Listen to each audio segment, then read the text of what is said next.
Times Square, Kevin McCullough. You don't have to look very far to see suffering in our world. Our entire West Coast right now is under immense suffering.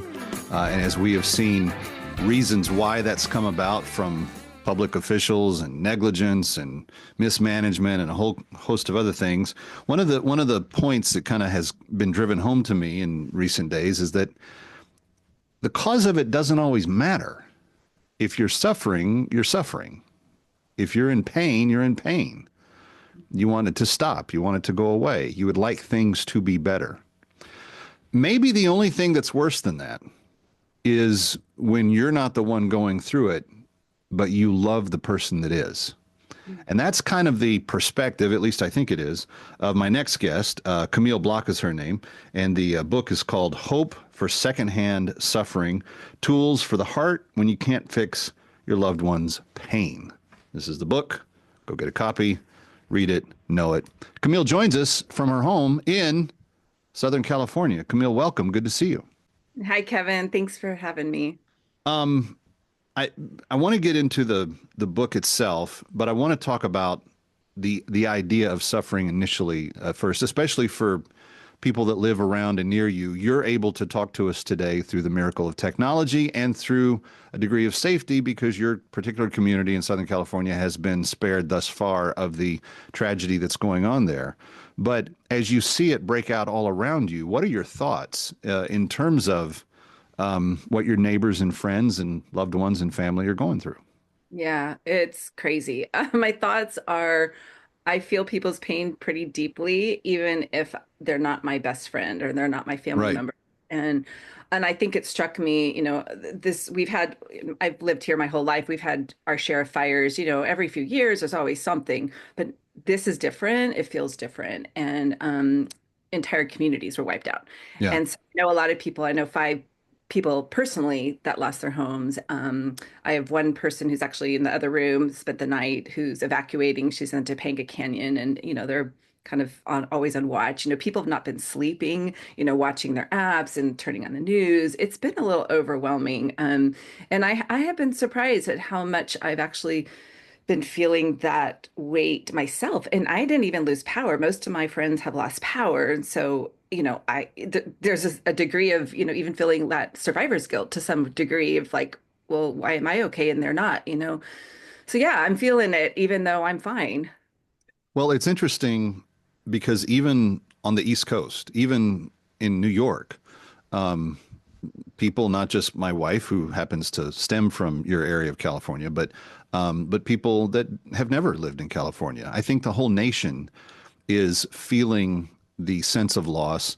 My colleague Hugh Hewitt said on his show the other day that in terms of the land and the scale of the loss, this is the second largest since 9/11 on American soil, and that while the death toll has not reached that, we're starting to get numbers of people that have died as well. So this is a genuine tragedy through and through, and it's one that I think humans can get angry about because you look at it and you say, well, humans caused it. At least if they didn't start the first blaze, there was not sufficient precaution taken to prevent something from breaking out, even when you knew like the winds were coming days in advance and the mayor leaves town and all the rest of that. I don't want to get into the weeds on this, but the point being that sometimes very tragic and horrific things take place outside of our ability to control them.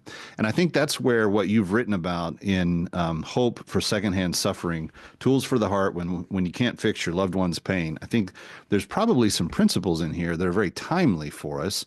And I want to get into kind of where you make application for others. But this book came out of a personal story for you, and I'd like to start there. What was the basis for Hope for Secondhand Suffering?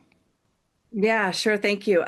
Well, I have a disabled brother with cerebral palsy quadriplegic, and at age 3.5, he lived with me. I was his protector. I have another little brother following him, And I just had this special connection with him ever since he was born. And my parents said, "Oh, well, he's special," and I always understood there was something very special about him, but I didn't quite understand what that was until he reached age 3.5, which is very young, as you know. And a place opened up where, at the time, this was in the early 70s. They didn't have what's now called Regional Center in California, at least, where there's funding for families to keep their kids at home to get the care that they need. My dad is a college professor. We didn't have the resources to hire that kind of help. My mom was going crazy with 3 kids under 5, and Mm. my brother, couldn't walk, couldn't talk, couldn't like eat normal, and he had seizures, and there was things going on, and so they ended up placing him in a home at 3.5. And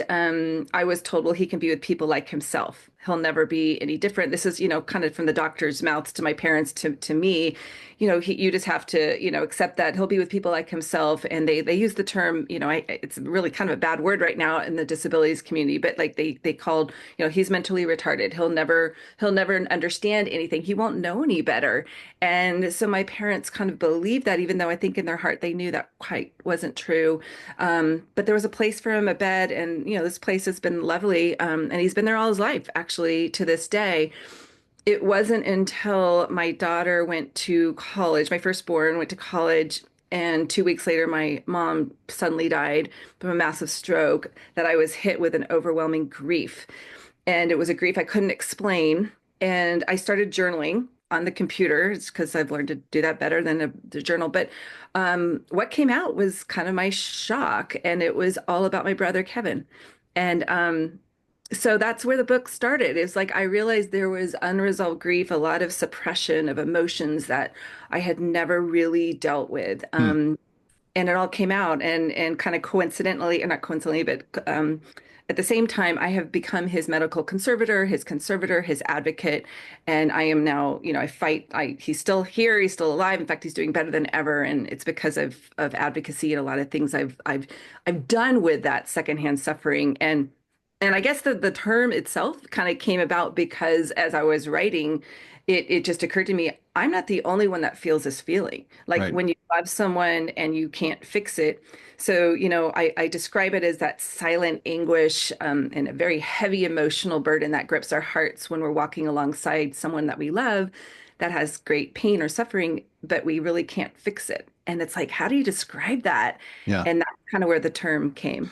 Well, in the era of secondhand smoke, secondhand suffering makes total sense to me, at least. And I think for people that are parents, there's a certain degree of this that is also kind of built in because while it's not as intense as what you've had to deal with for many years with your brother and kind of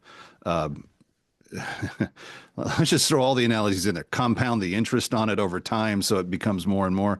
I think anytime that a parent sees their child go through something that they are powerless to do anything about, I think it's that unknown and it's that inability to do anything about it. And so what do I do with the pain and how I'm dealing with that? So I think this is an eminently practical topic.